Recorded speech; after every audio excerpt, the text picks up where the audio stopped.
कि आम आदमी को हम लोग लोन नहीं दे सकते, क्योंकि ये कहीं ना कहीं बेईमानी करेंगे और वापस नहीं करेंगे। उसकी संपूर्ण राशि 70,000 और देश के सबसे 10 बड़े डिफॉल्टर जो उद्योगपति हैं, उन्होंने कितना पैसा खाया है? 2,70,000। बीजेपी के लिए बगावती आवाज और राहुल गांधी के चचेरे भाई वरुण गांधी एक बार फिर से एक्शन मोड में दिखाई दे रहे हैं। उत्तर प्रदेश की पीलीभीत लोकसभा सीट से वरुण गांधी सांसद हैं। पिछले काफी समय से अपनी ही पार्टी बीजेपी पर हमलावर भी है। वह बीजेपी सरकार को कई मामलों को लेकर घेरते हुए नजर भी आए हैं। हालांकि जब से योगी आदित्यनाथ और मेनका गांधी की मुलाकात हुई थी, तब से पिछले 1 महीने से वरुण गांधी शांत हुए नजर आ रहे थे, लेकिन अब 1 महीने बाद फिर से वो एक्टिव हो गए हैं। 13 फरवरी को पीलीभीत पहुंचे बीजेपी सांसद वरुण गांधी ने संविदा कर्मियों और आम इंसान के अधिकारों को लेकर सरकार से उनका हक दिलाए जाने की मांग की। साथ ही श्री राम को याद करते हुए भावुक हो गए और वरुण गांधी ने कहा कि मैं जब 4 साल का था तब पीलीभीत आया था। पीलीभीत अपनी मां के साथ आया था। पीलीभीत से मेरा खून का रिश्ता है और आप सब मेरा परिवार है। तो पहले आप वरुण गांधी का ये बयान सुनिए, जो कई मुद्दों पर वरुण गांधी ने ये बयान दिया है, और बयान के साथ साथ आपको उसके मायने भी बताएंगे। साथ में ये भी बताएंगे कि वरुण गांधी ने जिस 10 फ्रॉड अरबपतियों का नाम तो नहीं लिया, लेकिन उसके बारे में कहा कि किसानों को लोन नहीं दिया जाता, लेकिन अरबपति लाखों करोड़ों रुपए का घोटाला कर रहे हैं और फिर भी उन्हें लोन मिलता है। तो इसके क्या मायने हैं, कौन है 10 अरबपति और कौन से 10 घोटाले हैं, वो उसकी भी बातें होंगी। आप पहले ये बयान सुन लीजिए। इंसान की गिनती गाजर, मूली, गोभी, खीरा, लौकी और टमाटर की तरह नहीं हो सकती। इंसान की गिनती उसकी काबिलियत के हिसाब से हो।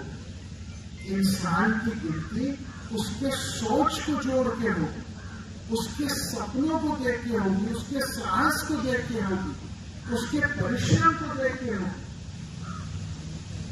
क्या ऐसा ही होगा कि गरीब गरीब रहेगा और अमीर अमीर रहेगा? 80% मिल में किसान अपनी उपज पहुंचा चुका है और अभी तक रेट निर्धारित नहीं। क्या ये बात नहीं है? अभी तक कोई किसान को पैसा नहीं मिला। सारे किसान जो है यहाँ पे कर्ज में डूबे हैं।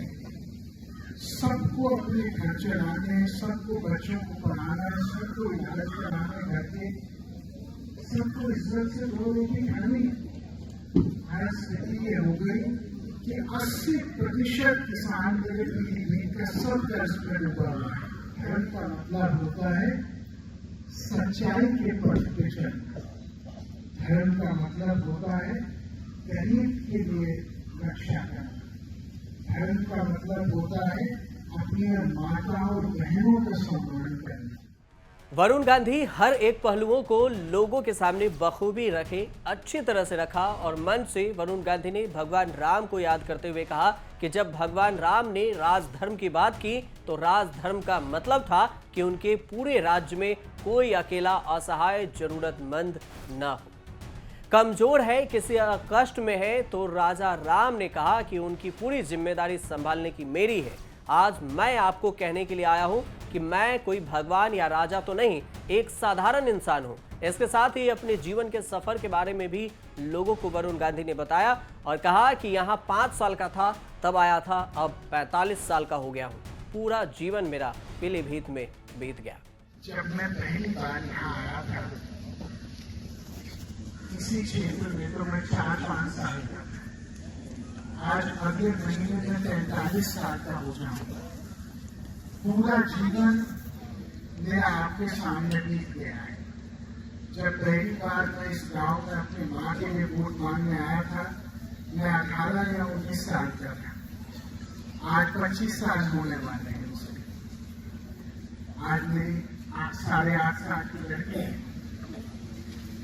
मेरा मैं कहीं भी जाता हूँ, मैं 2 दिन पहले चेन्नई में था, क्योंकि मेरी अभी किताब छपी है उसके फंक्शन को लेके, लेकिन मैं जहां भी जाता हूँ मेरे रगों में पीलीभीत दौड़ता है, मेरे खून के रगों में।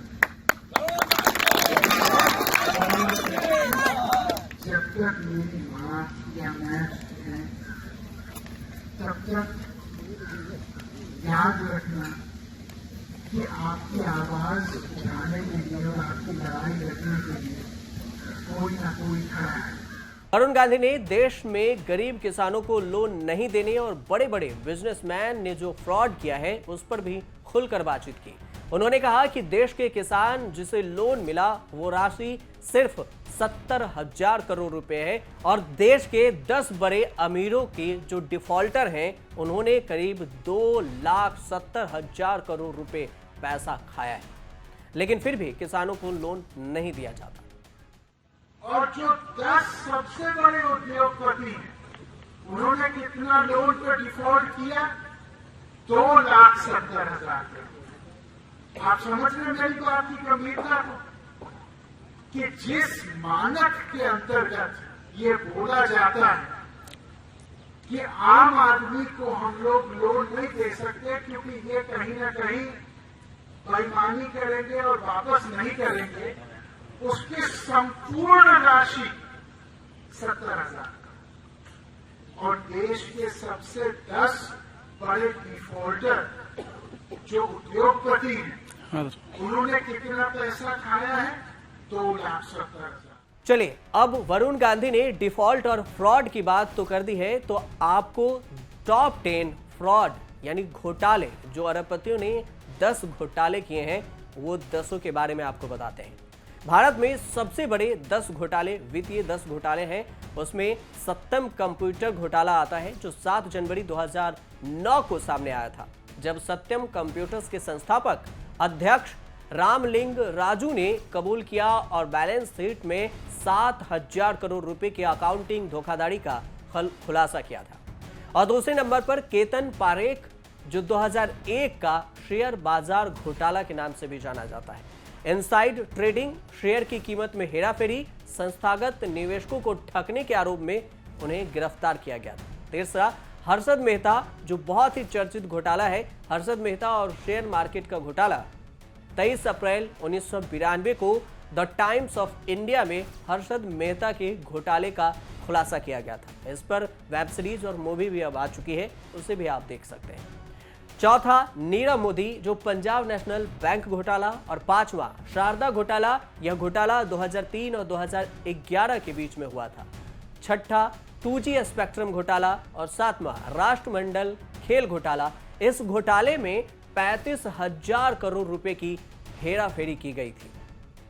और आठवां, तेलगी घोटाला। अब्दुल करीम तेलगी जालसाजी की अपनी निपुण कला के साथ एक चोर कलाकार से नकली स्टाम्प पेपर छापे और उसके बाद उन्होंने खूब घोटाले किए। नौवां, IPL घोटाला जो ललित मोदी को लेकर है। इंडियन प्रीमियर लीग यानी भारतीयों के लिए सबसे बहुप्रतिष्ठित और मनाया जाने वाला कार्यक्रम IPL के घोटाला है। संयुक्त राष्ट्र में शामिल हुआ वैध प्रथाओं और कभी कभी अवैध के लिए भी ये घोटाला किया गया। कहा जाता है कि राजनेता और अन्य निवेशक की झूठी पहचान के साथ काले धन का शोधन किया गया, काला धन पैसा इकट्ठा किया गया। और 10वां, विजय माल्या घोटाला। किंगफिशर एयरलाइंस के लिए बैंकों से 9,000 करोड़ रुपए का कर्ज लेकर नहीं लौटाया गया, जिसे अब कोर्ट भगौड़ा भी घोषित कर चुका है। और इस सब के बीच में अब एक और धोखाधड़ी जिस पर आरोप लगा है वो है गौतम अडानी। हिंडनबर्ग की रिपोर्ट आने के बाद यह खुलासा हुआ कि गौतम अडानी समूह की कंपनियों पर कर्ज की बहुत ज्यादा बोझ है। गौतम अडानी पर कितनी कर्ज है अगर इसकी बात करें तो गौतम अडानी ग्रुप की 5 कंपनियों पर 81,000 करोड़ रुपए से अधिक बैंक का कर्ज है। एक्सपर्ट को आशंका है कि हिंडनबर्ग की रिपोर्ट के बाद से MSCI के इस फैसले से अडानी ग्रुप की कंपनियों के शेयर में बिकावली और बढ़ सकती है। इससे बैंकों का संकट गहरा सकता है। इस पर विवाद भी हो रहा है। संसद से सड़क तक गौतम अडानी को लेकर विवाद अभी जारी है, लेकिन कुल मिलाकर देखें तो एक बार फिर से बीजेपी में बगावती अंदाज वाले वरुण गांधी अपनी ही पार्टी बीजेपी के खिलाफ अब बड़ा बयान दे दिए हैं और एक्शन मोड में रिटर्न हो गए हैं। क्योंकि यूपी में बीजेपी की सरकार है और केंद्र में भी बीजेपी की सरकार है। जब दोनों जगह बीजेपी की सरकार है तो फिर किसानों की बात हो, रोजगारों की बात हो या युवाओं की बात हो, शिक्षा की बात हो, सुनी क्यों नहीं जा रही? सरकार क्यों नहीं सुनती? और अंत में आपको बता दें कि वरुण गांधी को लेकर कुछ समय पहले चर्चा थी कि वो कांग्रेस में शामिल हो सकते हैं, लेकिन राहुल गांधी ने कांग्रेस में शामिल होने की इस शंका को दूर किया और इसके साथ कहा था कि उनका विचारधारा अलग है। भाई के नाते मैं गले लगा सकता हूं, पर मैं आरएसएस की ऑफिस में नहीं जाऊंगा।